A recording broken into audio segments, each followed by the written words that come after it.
آج 15 رجب تیسری جمعرات کے دن 7 بار اللہ کی یہ لاڈلی تسبیح جو بھی پڑھے گا 7 نسلوں سے محتاجی ختم ہو جائے گی۔ رزق اور دولت اتنا آئے گا کہ آپ اور آنے والی نسلیں آپ کو دعائیں دیں گی۔ واقعی کسی نے اللہ والے نے کوئی وظیفہ بتایا تھا۔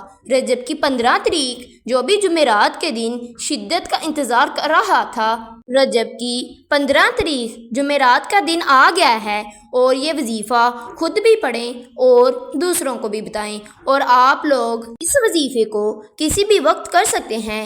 آپ نے اس سورت مبارکہ کو پڑھنا ہے۔ اس وظیفے کو پڑھنے والا کبھی کسی کا محتاج نہیں رہتا۔ ہر طرح کی پریشانی سے، مصیبت سے، تنگ دستی سے جان چھوٹ جاتی ہے جب کوئی بندہ اس قرآنی سورت کو پڑھتا ہے۔ اللہ والے فرماتے ہیں، جب اس سورت کو رجب کی 15 تاریخ جمعرات کے دن پڑھا جاتا ہے تو پھر ارجنٹ پیسے ہر حاجت پوری ہو جاتی ہے۔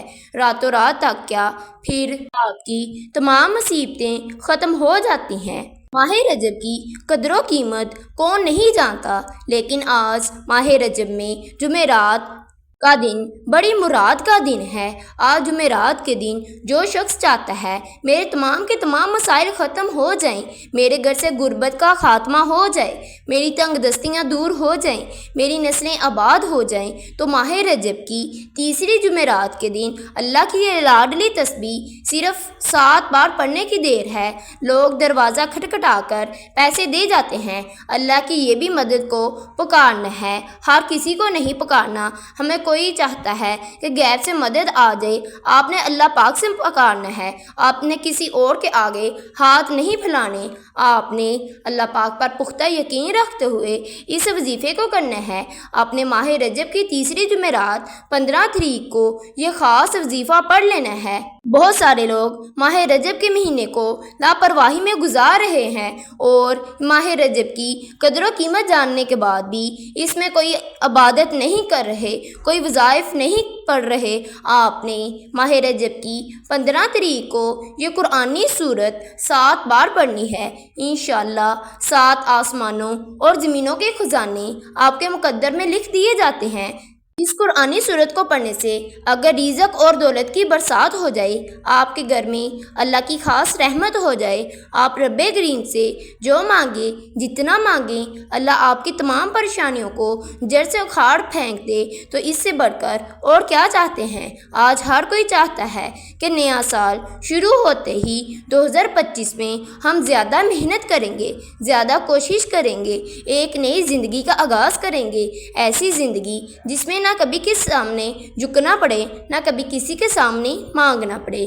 ایسی زندگی جس میں ہم اپنے گھر کے اخراجات، اپنے ماں باپ کے اخراجات، اپنی بیوی بچوں کے اخراجات پورے کرنے کے ساتھ ساتھ اپنے خواہشات کو بھی پورا کریں۔ تو یہ سب اللہ کی دین ہے۔ اللہ کو راضی کرنے سے رزق ملتا ہے، دولت ملتی ہے، کامیابی ملتی ہے۔ اللہ والوں، محنت کرنے سے اگر کامیابی ملتی تو آج سے زیادہ امیر مزدور ہوتا، جو دن رات محنت کرتے ہیں، جو تختی دھوپ میں اپنا پسینہ بہائے اور بے حد محنت کے ساتھ، لگن کے ساتھ کام کرتے ہیں، لیکن امیر تو نہیں ہوتے۔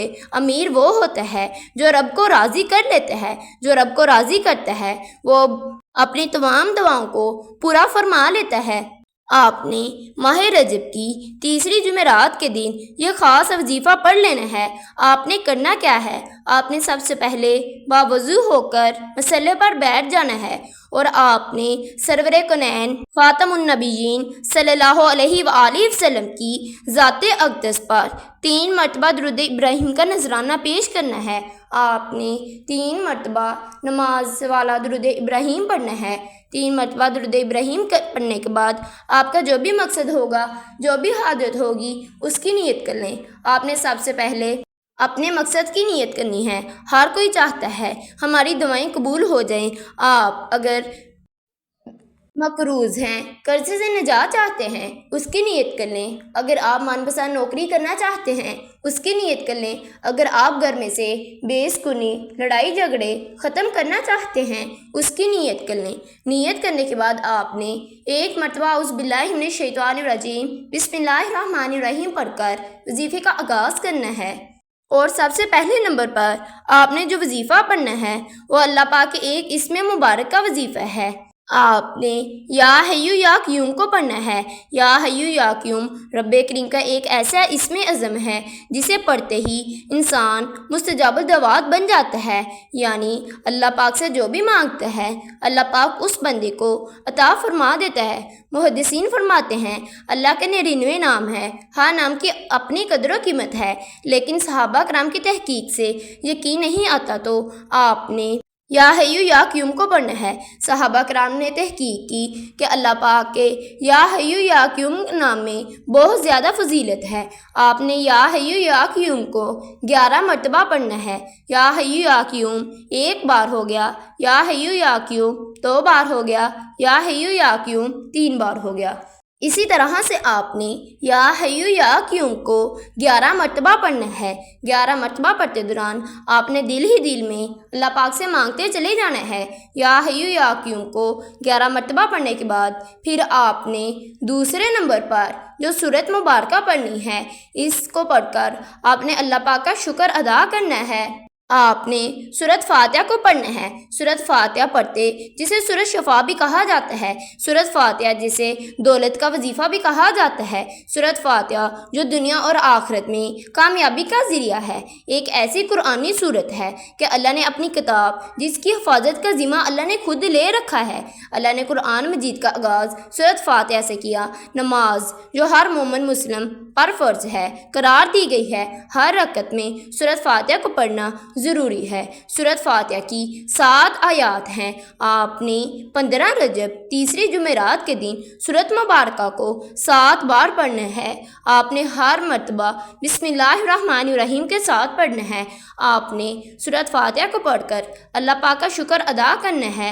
سورت فاتحہ سے آپ کے رزق میں برکتیں پیدا ہو جائیں گی، تمام تنگ دستیاں، تمام پریشانیاں دور ہو جائیں گی۔ آپ نے سورت فاتحہ کو 7 مرتبہ پڑھنے کے بعد تیسرا اور آخری وظیفہ، تیسرے نمبر پر آپ نے ایک قرآنی آیت مبارکہ کا وظیفہ پڑھنا ہے۔ ابھی تک آپ کو میں نے 2 اعمال بتائے ہیں، یا حیو یا قیوم اور سورت فاتحہ کو، اور تیسرا اور آخری نمبر پر جو وظیفہ پڑھنا ہے وہ اللہ پاک کی ایک قرآنی آیت مبارکہ کا وظیفہ ہے۔ یہ آیت مبارکہ ہر کسی کو آتی ہے۔ آیت مبارکہ جس زبان سے ظاہر ہو جاتی ہے اس زبان سے نکلی ہر دعا قبول ہو جاتی ہے۔ یہاں اتنی آیت مبارکہ پڑھنے والے کے قریب ایک فرشتہ مقرر کر دیا جاتا ہے، اور رب کریم سے جو مانگتا ہے اللہ اس کے نصیب میں لکھ دیتا ہے۔ اس آیت مبارکہ کو پڑھنے والا آج تک کبھی کسی کا محتاج نہیں ہوا۔ یہ آیت مبارکہ سورت یاسین کا دل ہے۔ قرآن مجید کا دل سورت یاسین ہے، اور سورت یاسین کا دل سلام قولا من رب الرحیم ہے۔ اس آیت مبارکہ کو کلمات معجزات بتانا شروع کروں تو یہ بہت لمبی ہو جائے گی۔ آپ نے سلام قولا من رب الرحیم کو پڑھنا ہے۔ سلام قولا من رب الرحیم 1 بار ہو گیا، سلام قولا من رب الرحیم 2 بار ہو گیا، سلام قولا من رب الرحیم 3 بار ہو گیا۔ اسی طرح سے آپ نے سلام قولا من رب الرحیم کو 11 مرتبہ پڑھنا ہے، اور پھر آپ نے آخر پر نبی کریم صلی اللہ علیہ وآلہ وسلم پر درود پاک پڑھنا ہے، اور اپنی تمام دعاؤں کو، تمام حاجات کو پورا فرمانا ہے۔ آپ نے اللہ پاک سے اپنے کبیرہ اور صغیرہ گناہوں کی سچی توبہ کرنی ہے۔ اگر آپ نے میرے چینل کو سبسکرائب نہیں کیا، میرے چینل کو سبسکرائب کر دیں۔ اللہ حافظ۔